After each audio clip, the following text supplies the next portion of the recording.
गरुड पुराणातील आत्म्याच्या प्रवासाचे रहस्य, आत्म्याला स्वर्गात स्थान कसे मिळते.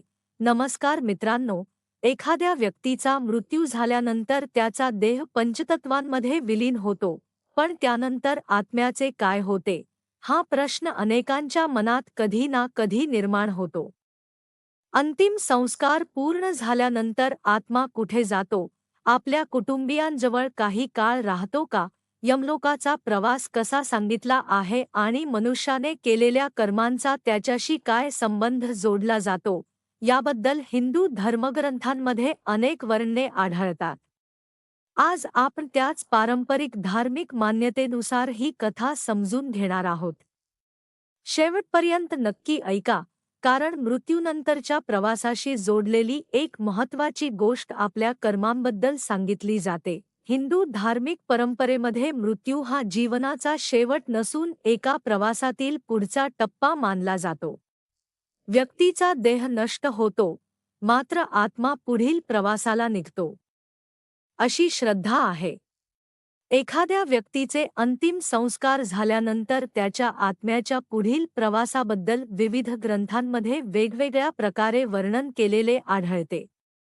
काही धार्मिक कथांनुसार मृत्यूनंतर यमदूत आत्म्याला घेऊन जातात आणि त्यानंतर त्या जीवाला आपल्या आयुष्यात केलेल्या कर्मांचा आढावा दाखविला जातो, अशी मान्यता आहे. काही प्रचलित धार्मिक कथांमध्ये असे सांगितले जाते की मृत्यूनंतरचा सुरुवातीचा काळ हा कुटुंबियांसाठी आणि मृत व्यक्तीच्या आत्म्यासाठी अत्यंत महत्त्वाचा मानला जातो.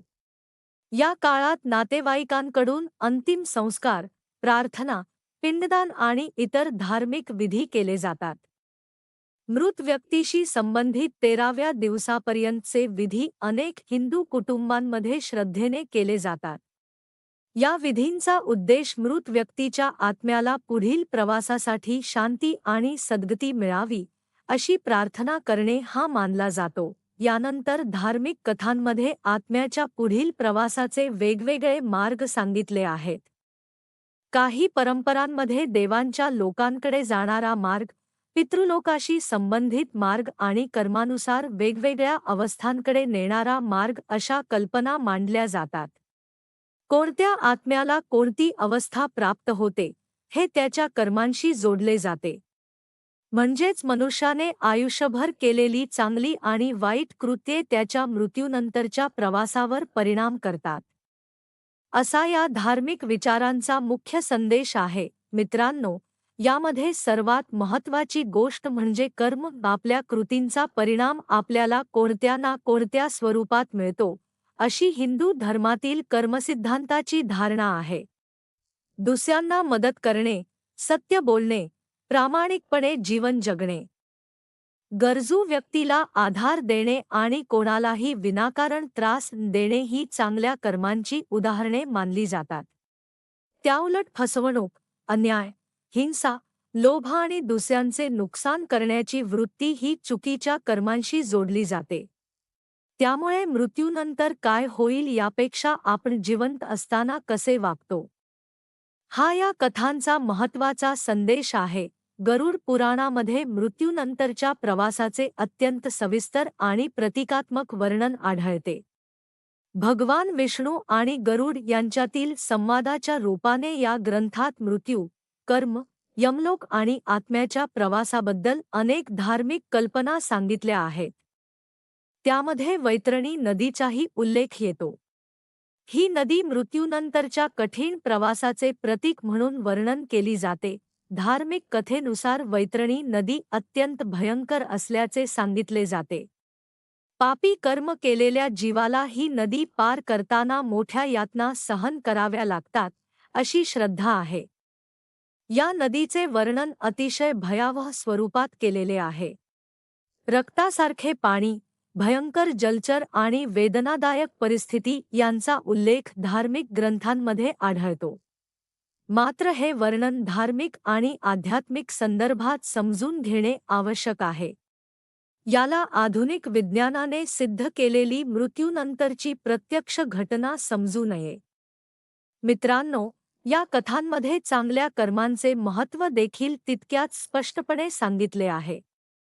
ज्याने आपल्या आयुष्यात सत्कर्म केले, गरजूंची मदत केली, धर्म आणि सदाचाराचे पालन केले, त्याला मृत्यूनंतर चांगली गती मिळते, अशी श्रद्धा आहे.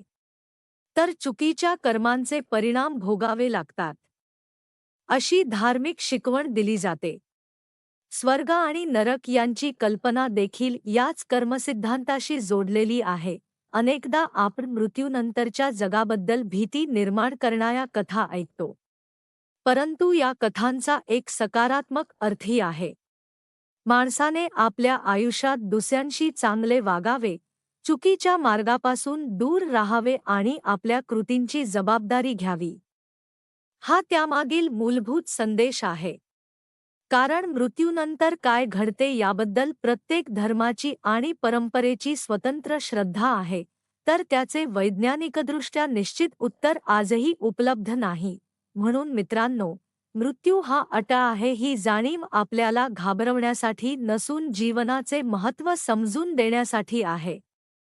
आपण किती पैसा कमावला किंवा किती मोठे झालो यापेक्षा आपण आयुष्यात किती चांगली माणुसकी जपली, कोणाला मदत केली आणि आपल्या वागण्यामुळे किती लोकांच्या आयुष्यात आनंद निर्माण झाला, हे अधिक महत्त्वाचे आहे.